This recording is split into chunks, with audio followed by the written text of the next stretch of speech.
mahali ni pazuri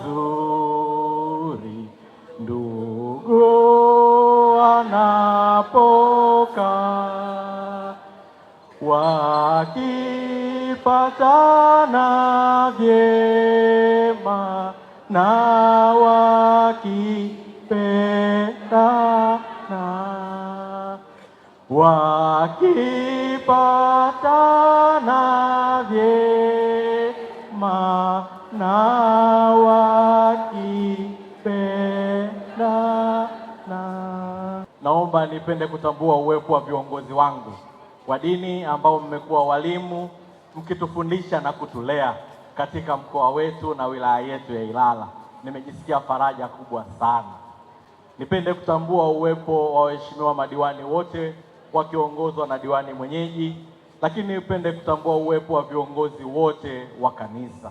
Naomba nitumie nafasi hii pia kuwashukuru nyote ambao mmealikwa na kuweza kushiriki kwa ndugu yetu kiongozi wetu Prophet Suguye kwa kutimiza miaka 19 ya kanisa.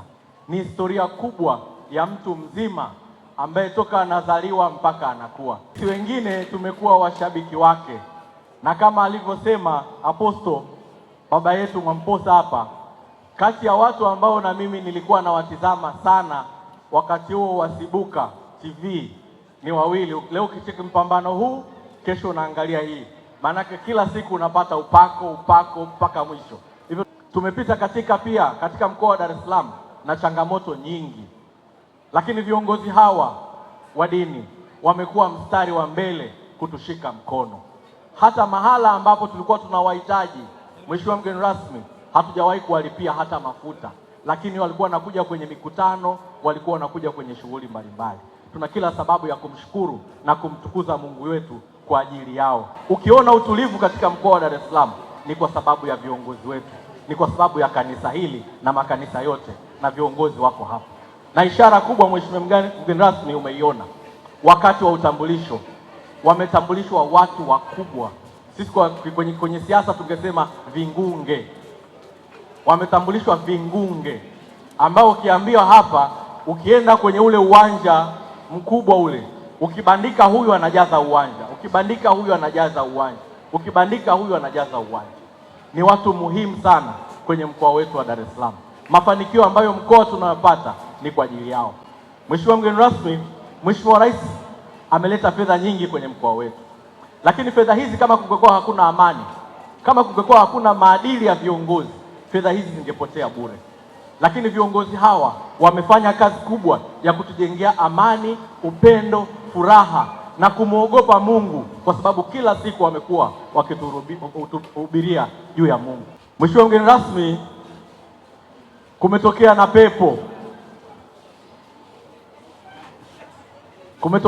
pepo ambayo naendelea kuwaomba viongozi wangu hawa. Kuna pepo mmoja Mheshimiwa mgeni rasmi, kwa kitaalamu wanasema ni Coro syndrome. Ni pepo ya kishetani ambayo sisi wanaume tunasema yale maumbile yamepotea.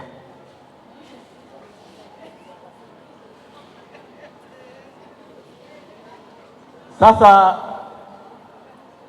baba yangu, Baba Prophet Suguye, mimi huwaga namfuatilia sana. Moja ya kazi yake ni kiboko ya wachawi wote, ni kiboko. Na Apostle Mwamposa wako hapo. Sasa imetokea hii hali ya kisaikolojia ya mtu anasema ameshikwa bega, alafu akitizama kule mambo hayapo. Mheshimiwa mgeni rasmi, katika mkoa wa Dar es Salaam na wilaya yetu ya Ilala, tumesema kwanza tunaanza kumkamata yule ambaye saikolojia yake imepotea. Yule kwanza ndo anatakiwa kusaidiwa, kuombewa na angalau kupata historia yake ikoje. Mara nyingi Mheshimiwa mgeni rasmi, watu tunakosea. akisema imepotea, alafu anamwambia fulani imempoteza. Watu tunahangaika na aliyetajwa badala ya kuhangaika na yule ambaye vitu vyake vimepotea na huku akiwa amevaa nguo. Sasa amevaa nguo, alafu wote tunamkubalia kwamba vitu vimepotea. Kama imepotea, mbona macho hayajapotea? Kama imepotea, mbona huo mdomo haujapotea? Lakini na matokeo yote wanaosema amepoteza, wakipelekwa hospitali na kwa wataalamu yanaonekana, alafu wanasema nashangana mimi vimerudi. Hivyo mtumie nafasi hii kuwaomba kwa unyenyekevu mkubwa viongozi wetu wa dini, tuendelee kukemea mapepo haya. Yanatuletea uhasama katika familia, yanatuletea uhasama katika maeneo yetu, yanatengeneza uhasama kati ya mtu mmoja na mtu wa pili. Sasa unajikuta, mheshimiwa mgeni rasmi, wengine wanaenda kwenye kesi ya mauaji na baadaye anasema aliyelalamika haonekani, ila yule aliyepiga akaua anapelekwa mahakamani, anahukumiwa. Hivyo tunawaomba viongozi wetu wa dini, tumewaona mkikemea. Tunaishi katika jamii, watu kutafuta trends. Yaani mtu anatafuta kiki, atrendi vipi kwenye jamii. Na mimi nikakupanda wewe. Sawa, nikakuita nikamwambia sikiliza, chukua hizi milioni 1. Tengeneza hiki kitu hapo. Alafu wewe unachukua, haujui iko kitu kikija kulipuka huko. Yaani utapata madhara kiasi gani katika mamlaka za nchi. Lakini sasa ukibanwa sana ndio unaanza kusema sasa Subuye huyo, au sijui Kalmanzila huyo, au sijui fulani huyo. Sasa sitaki kusema kwamba hao wanaotajwa ni wa kweli au sio wa kweli, siko huko, ila ni sijapata mimi hiyo ina insight kujua kwamba ni kweli nikimshika huyu bega au nikimshika huyu bega au poteza kwamba ndio inakuwa hivyo, ila ni aina fulani hivi ya michezo ambayo yani haina afya kwenye nchi yetu. Tupuzie vitu hivyo, ni ujinga. Alafu mimi huo ni ujinga, kwa sababu kwa nchi ambayo yenye watu wenye akili, wenye ufahamu, hawawezi kubezi kwenye vitu kama hivyo. Kwa hiyo wito wangu, jamii iwe makini na watu ambao wanatafuta mileage au kiki za namna hiyo. Hata nyinyi waandishi wa habari, hivi vitu havijengi. Havijengi. Yaani wewe umegusana na watu wangapi? Yaani mganga tokea kugusa kusema kwamba mimi nimepoteza na nguvu za kiume au sijui yani kende zimeondoka. Ni uenda wazimu tu ambao yani wakati mwingine utamkuta mwenda wazimu mwenzako atakubali, lakini kwa mtu mwenye ufahamu hawezi kukubali. Serikali ya Daktari Samia Suluhu Hassan inatambua mchango wa kanisa hili la WRC katika utoaji wa huduma za kuunga mkono serikali kwa kusaidia jamii ya Watanzania katika sehemu mbalimbali, ambapo ndani ya miaka 19 ya huduma hii tumeona mmefanya kazi kubwa.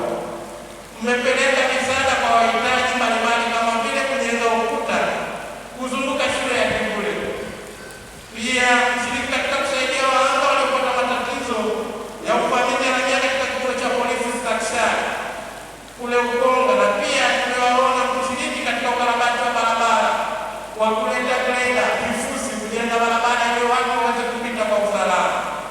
Lakini pia tunaona mnajenga madarasa kwa kutoa msaada katika shule za msingi Kongowe, Pwani. Lakini pia hamkuacha yatima, mmeendelea kutembelea yatima na kuonyesha kwenye video yenu fupi.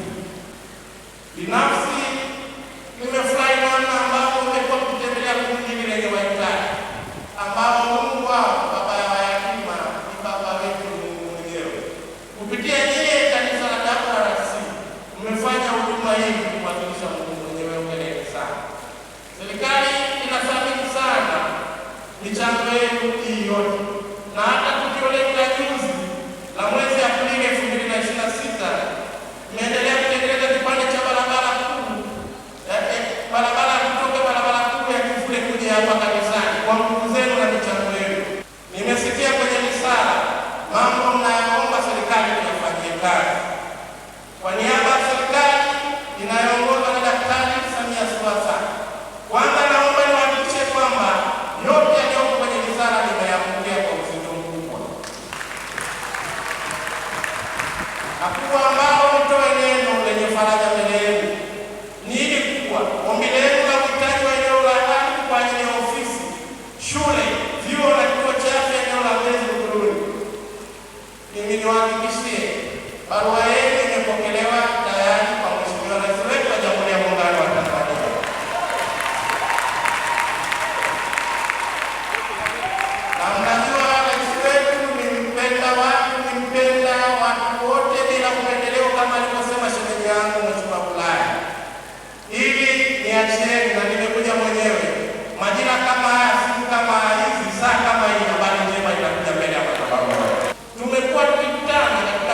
mbalimbali